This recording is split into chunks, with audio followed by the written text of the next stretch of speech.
ناظرین، سیاسی میدان کے ساتھ ساتھ عدالتوں سے بھی اب روز بڑی خبریں آ رہی ہیں۔ وجہ سپریم کورٹ کے آئینی بینچ کے سامنے فوجی عدالتوں میں سویلین ٹرائل کیس ہے۔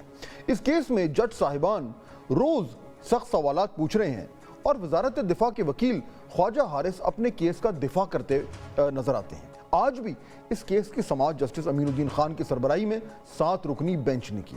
جسٹس جمال مندوخیل نے سماعت کے دوران ریمارکس دیے کہ ملٹری کورٹس کا پورا کیس آرٹیکل 8 کے گرد گھومتا ہے۔ کیا سویلین پر آرمی ایکٹ کا اطلاق ہو سکتا ہے؟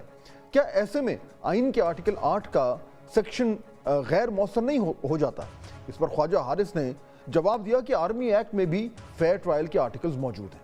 اس موقع پر سب سے اہم سوال ججز کی جانب سے یہ اٹھایا گیا کہ ایک شخص آرمی میں ہے، اس پر ملٹری ڈسپلن کا اطلاق ہوگا۔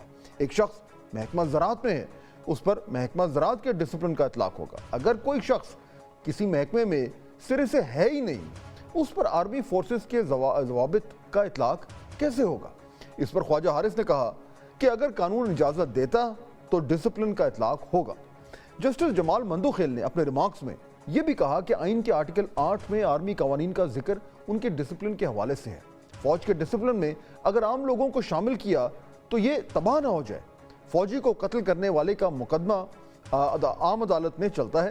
فوجی تنصیبات پر حملہ بھی انسداد دہشت گردی ایکٹ کے تحت ہی جرم ہے۔ اس پر جسٹس مسرت ہلالی نے ریمارکس دیے کہ ذاتی انات پر فوجی کا قتل الگ اور بلوچستان طرز پر فوج پر حملہ الگ چیزیں ہیں۔ آج کی کارروائی کے بعد عدالت نے 9 مئی واقعات میں گرفتار افراد کے FIRs اور ملٹری ٹرائل کے رولز طلب کیے اور سماعت ایک دن کے لیے ملتوی کر دی۔